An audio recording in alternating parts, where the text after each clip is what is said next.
Hello viewers, তো আজকে যে টপিকটা নিয়ে আলোচনা করব সেটা হচ্ছে গভর্নমেন্ট, মানে এটা হচ্ছে মেনলি তোমাদের গভর্নমেন্টের ভ্যাকেন্সি। এটা ঠিক আছে, মেনলি তোমাদের এটা গভর্নমেন্টের ভ্যাকেন্সি। যারা বলতে গেলে ইন্টারেস্ট ক্যান্ডিডেট আছো তারা অবশ্যই এতে অ্যাপ্লাই করবে, ঠিক আছে। তো দেখো, department of speech of Indian space research of the organisation, ঠিক আছে। তো ইসরো, ঠিক আছে, মেনলি ইসরো, ঠিক আছে। ইসরো বিক্রম সার্ভো স্পেস সেন্টার, ঠিক আছে। তো ইসরোর লোগো দেওয়া আছে, ঠিক আছে। ইসরোতে যারা জব করতে চাইছো তো তারা অবশ্যই বলতে গেলে এখানে অ্যাপ্লাই করবে, ঠিক আছে। অ্যাপ্লাই দেখো, এখানে বলতে গেলে মেনলি কী বলা আছে দেখো, important date of dated eligibility হচ্ছে 16/6, মানে 16ই জুন যেটা আছে সেটা থেকে বলতে গেলে এলিজিবিলিটি হচ্ছে 16/6/2025 তোমাদের বলতে গেলে বয়সসীমা হবে, ঠিক আছে। ডেটেড কার্সিয়াল ডেট, ঠিক আছে। Open date of the online 2/6, মানে আজকে হচ্ছে মেনলি 3 তারিখ মনে হচ্ছে, ঠিক আছে। দাঁড়া 1 মিনিট, হ্যাঁ 1 মিনিট বললাম, ঠিক আছে। 3 তারিখ আজকে।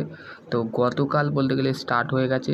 টাইম হচ্ছে বলতে গেলে 16 তারিখ অবধি বলতে গেলে ডেট আছে। 16/6 5টার সময় কিন্তু বলতে গেলে 1700 ঘন্টা আছে, ঠিক আছে। Closing date of submission of the online তুমি 16 তারিখ, 16ই জুন কিন্তু মেনলি তুমি তোমার বলতে গেলে ক্লোজ করে দেওয়া হবে টাইম, ঠিক আছে। 2/6 মানে কালকে থেকে বলতে গেলে স্টার্ট হয়েছে, গতকাল থেকে। এই স্টার্ট ডে বলতে গেলে এই ইসরোর ফর্মটা ফিল আপ হয়েছে গতকালই আমি বানাতাম। তার কারণ হচ্ছে আমি স্টেট কাউন্সিলিংয়ে গেছিলাম, তো এই আধ ঘন্টা আগেই আমি বাড়ি ঢুকেছি। তো সেই ক্ষেত্রে বলতে গেলে তোমাদের স্টেট কাউন্সিলিংয়ে কি আপডেট, রেজাল্টের আপডেট নিয়ে নেক্সট ভিডিও আমি আলোচনা করব। তো ইসরোর আগে ভ্যাকেন্সিটা নিয়ে অফিসিয়াল আপডেট পেতে আমার চ্যানেলে অবশ্যই যুক্ত থাকো, ঠিক আছে। তারপর হচ্ছে 10 ডেট অফ দ্য রিটেন টেস্টের জন্য বলতে গেলে অ্যানাউন্সমেন্ট যখনই হবে ওয়েবসাইট BBC, ঠিক আছে। তো সেখানে বলতে গেলে তোমরা দেখে নেবে, ঠিক আছে। তারপর হচ্ছে দেখো নেক্সট কী বলা আছে দেখো, invited of the following the post, ঠিক আছে, ঠিক আছে। তো দেখো পোস্ট কোড ডিসিপ্লিন ফিটার, প্রথমে আছে ফিটার, ঠিক আছে। ভ্যাকেন্সি কটা আছে? 20টা, ঠিক আছে। সেন্টার অফ পাসিং VSSC, ঠিক আছে। মাধ্যমিক পাস করতে হবে, যে কোনো SSC, ঠিক আছে। 10 পাস করতে হবে, প্লাস হচ্ছে যদি ITI NTC মানে ন্যাশনাল ট্রেড সার্টিফিকেটে তুমি যদি ফিটার নিয়ে ট্রেড অ্যাপ্রেন্টিস করে থাকো, বা NSC মানে তোমার কাছে দুটো সার্টিফিকেট ম্যান্ডেটরি, একটা হচ্ছে ন্যাশনাল ট্রেড সাर्टिफिकेट মানে যেটা তোমার NTC सर्टिफिकेट মানে मतलब तुम्हारा पास ITI सर्टिफिकेट होना चाहिए, ठीक है। तो ठीक है, समझ गया।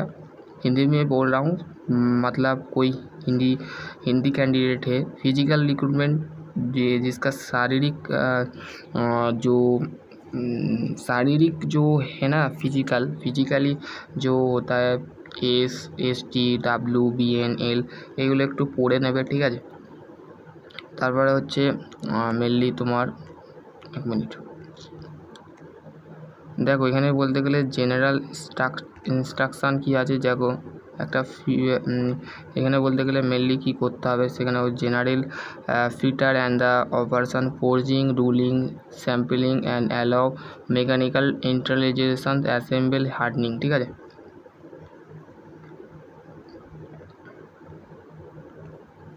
তারপর হচ্ছে নেক্সট পোস্ট আছে দেখো, নেক্সট পোস্ট ইলেকট্রনিক্স মেকানিক্স, ঠিক আছে।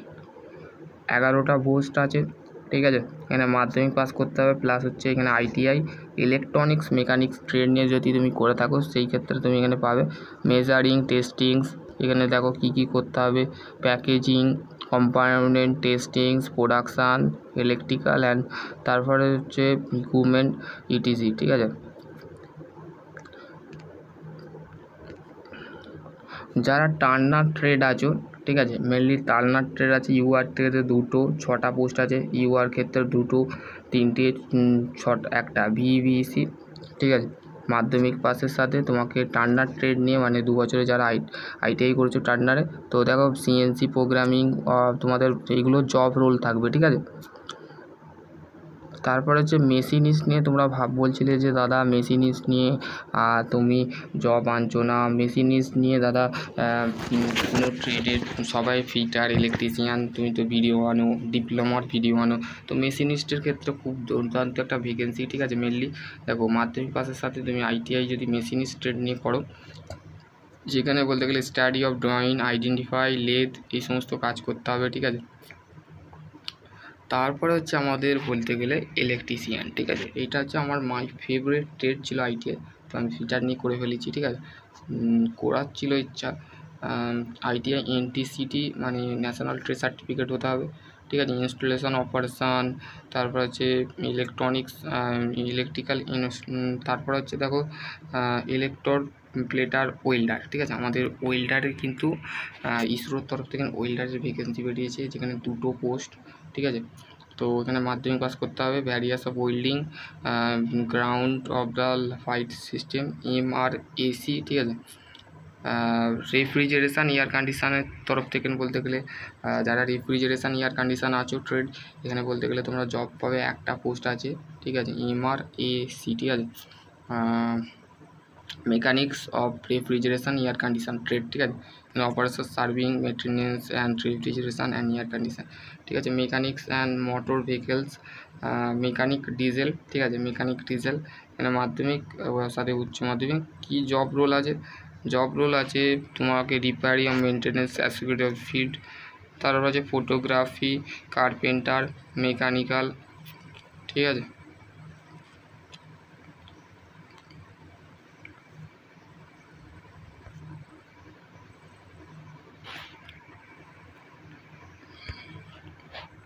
এবার হচ্ছে পোস্ট কোড, টেকনিশিয়ান বিয়ের ক্ষেত্রে 37,000 টাকা পার মান্থ দেওয়া, যেখানে 16/6/2025 অনুযায়ী বয়স সীমা হতে হবে, ঠিক আছে। ডাক্সম্যান মেকানিক্যাল আছে, ডাক্সম্যান মেকানিক্যাল বি, তারপর হচ্ছে ফটোস্ট্যাটিক্স হচ্ছে 50,000 টাকা স্যালারি, ঠিক আছে।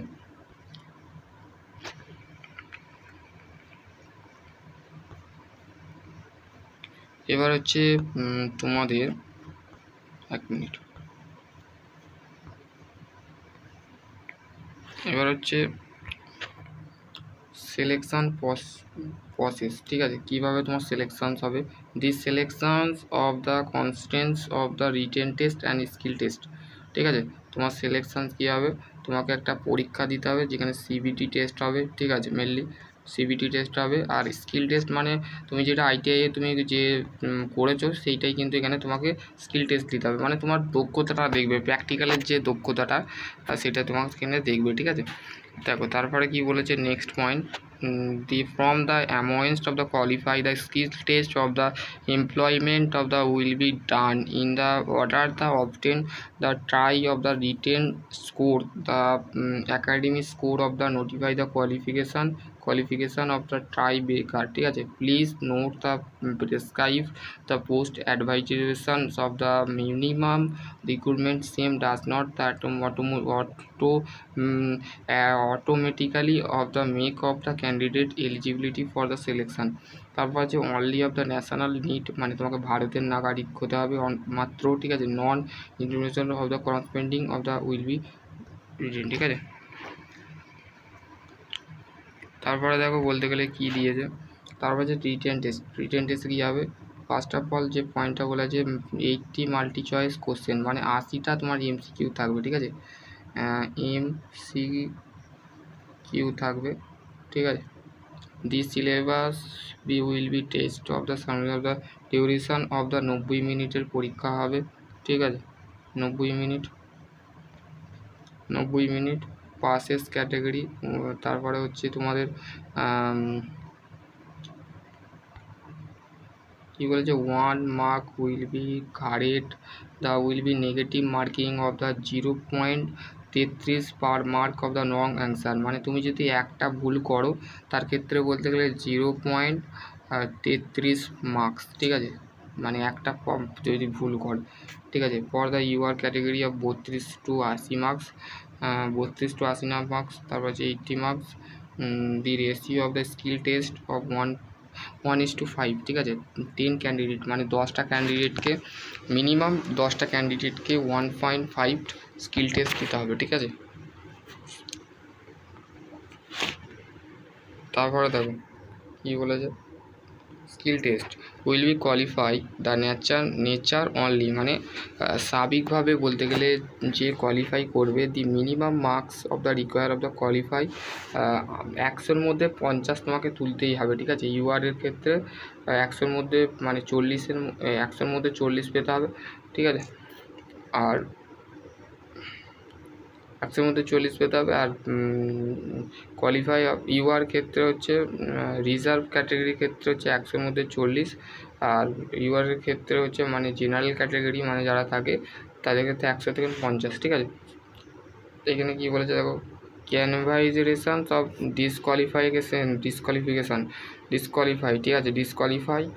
তারপর হচ্ছে candidate of the working the under the central and state government of the public sector undertaking of the Tom's of the objections of the প্রেজেন্টেন্স of the future candidate of the employment attendant skill test of the will B cancel, ঠিক আছে। NOC employee of the timing of the skill test of candidate will be fail. তো তোমাদের বলতে গেলে যদি তোমরা fail করে যাও তার ক্ষেত্রে তোমার স্কিল টেস্ট যদি তাহলে ক্যান্সেল হতে পারে, ঠিক আছে। এগুলো একটু পড়ে নেবে, ঠিক আছে, কেননা বেসিক্যালি তোমাকে পড়ার জন্যই বলেছি, ঠিক আছে।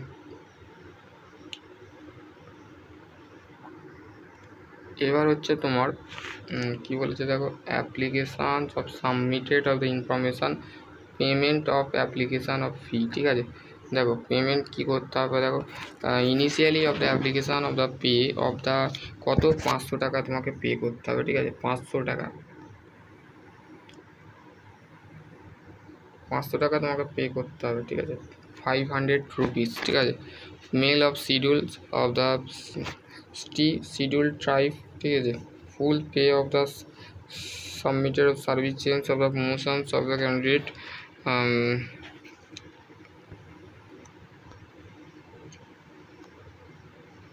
রিটেন টেস্টটা কোথায় হবে দেখো, এখানে রিটেন টেস্টের বলতে গেলে state Andhra Pradesh, Assam, Bihar, Delhi. Exam city হচ্ছে এখানে বলেছে দেখো, অন্ধ্রপ্রদেশের যে এক্সাম সেন্টার হচ্ছে গুয়াহাট, পাটনা, নিউ দিল্লি। তারপর স্টেট হচ্ছে মেঘালয়, সুলিং। তারপর হচ্ছে উড়িষ্যার যে সেন্টার পড়েছে সেটা হচ্ছে ভুবনেশ্বর, গোয়া হচ্ছে পাঞ্জানি, তারপর হচ্ছে চট্টগ্রাম রাজপুর, ঠিক আছে।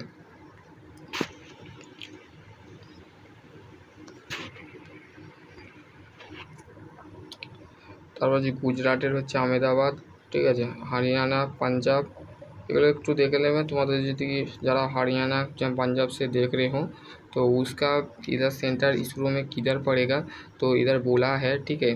झारखंड में रांची में डिस्ट्रिक्ट है, तो तमिलनाडु चेन्नई, तमिलनाडु मद्रास, दिल्लीगंज, हैदराबाद, उत्तर प्रदेश लखनऊ, उत्तर प्रदेश उत्तराखंड, देहरादून, ওয়েস্ট বেঙ্গল কলকাতা। তো যারা ওয়েস্ট বেঙ্গল থেকে বিলং করছো তারা কলকাতায় সেন্টার পড়বে, ঠিক আছে। কলকাতায় কোথায় সেন্টার পড়বে তোমাদের করে যখন অফিসিয়ালি আপডেটে আসবে তখন আমি তোমাদের বলে দেবো, ঠিক আছে।